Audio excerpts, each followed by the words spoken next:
Në lagjen 24 maj në Vlorë infrastruktura është problematike. Pamjet që po ndiqnin në ekran të filmuara nga televizioni 6+1 Vlora sjellin një pjesë të periferisë së qytetit, e ndërsa pak vite më parë këtu është realizuar një investim sa i përket asfaltimit rrugës, ai mbeti përgjysmë. Banorët kërkojnë marrjen e masave me qëllim përmirësimin e infrastrukturës që aktualisht është problematike. Jam banor i lagje 24 maj. E kjo rrugës s'ka parë asfalt fare, duhet bërë pa tjetër. Se taksat paguan. Kaloni çdo ditë. Kalojmë çdo ditë, po këtu jetojmë ne.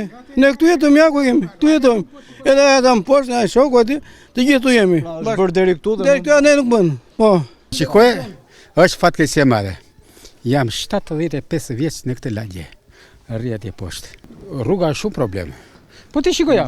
Sa ditë nuk është punuar këtu. Po të them ka që nga 85 e këtja absolutisht.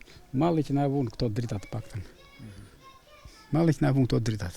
Po rruga amortizuar më shumë problem por bën për drejtuesit e mjeteve.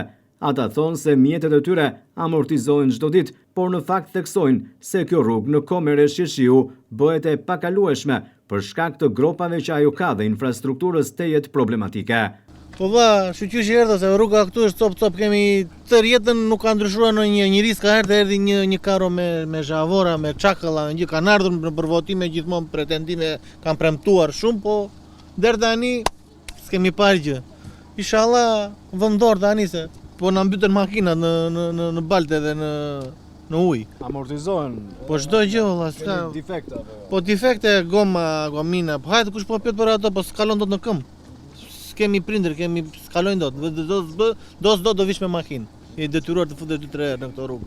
Banorët e lagjes 24 maj kërkojnë marrjen e masave për përmirësimin e infrastrukturës në këtë pjesë të kësaj zone, e cila në fakt është një zonë periferike, por shumë pranë rrugëve kryesore, ndaj edhe ata janë taksapagues dhe meritojnë të kenë një infrastrukturë me standarde.